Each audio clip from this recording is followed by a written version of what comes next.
You're hearing President Donald Trump talking to reporters there at his Mar-a-Lago estate, answering questions.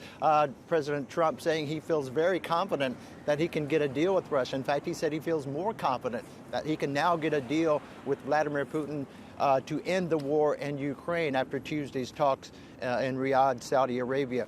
He went on to say and make some other headlines as well. You just played the sound where he was talking about very disappointed Ukraine being left out of the table.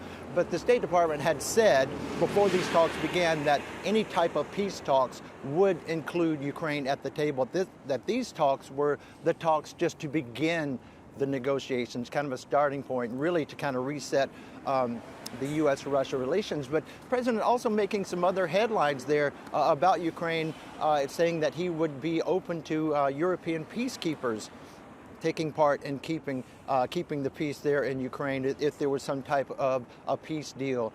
We've heard from European leaders who were also upset about being shut out of these talks to begin the talks. But they had said that you heard even from the UK that they would be open to peacekeepers, but there has to be a U.S. backstop. Now, Trump didn't go towards whether saying that there would be a U.S. backstop or whether the U.S. would be involved in that, but Trump did reiterate that and came back to the fact that he believes that a deal with Russia could be achieved. Now, this, of course, is this flurry of diplomatic activity after President Trump's call with Putin just last week.